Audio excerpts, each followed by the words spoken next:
Islamabad high court के 5 जजेस के ट्रांसफर के मामले पर जुडिशल कमीशन का इजलास आज होगा।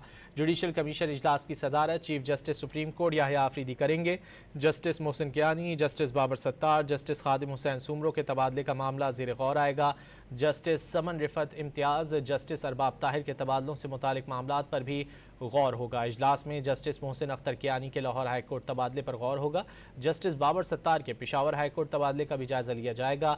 जस्टिस समन रिफत, जस्टिस खादिम हुसैन के सिंध हाईकोर्ट तबादले पर गौर किया जाएगा। जस्टिस अरबाब मोहम्मद ताहिर के बलोचिस्तान हाईकोर्ट तबादले पर गौर होगा। चीफ जस्टिस याहिया आफरीदी ने तबादले के लिए मामूल का इजलास बुलाने की दरख्वास्त मुस्तरद की थी। इस्लामाबाद हाईकोर्ट के 5 जजेस के ट्रांसफर के मामले पर जुडिशल कमीशन का इजलास आज होगा। जुडिशल कमीशन इजलास की सदारत chief justice supreme court Yahya Afridi करेंगे। Justice Mohsin Kiyani, justice Babar Sattar, justice Khadim Hussain Soomro के तबादले का मामला ज़ेर गौर आएगा। जस्टिस समन रिफत इम्तियाज़, जस्टिस अरबाब ताहिर के तबादलों से मुतालिक मामलात पर भी गौर होगा। इजलास में जस्टिस मोहसिन अख्तर कियानी के लाहौर हाईकोर्ट तबादले पर गौर होगा। जस्टिस बाबर सत्तार के पेशावर हाईकोर्ट तबादले का भी जायजा लिया जाएगा।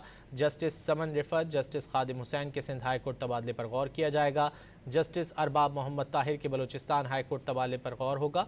चीफ जस्टिस याहिया आफरीदी ने तबादले के लिए मामूल का इजलास बुलाने की दरख्वास्त मुस्तरद की थी।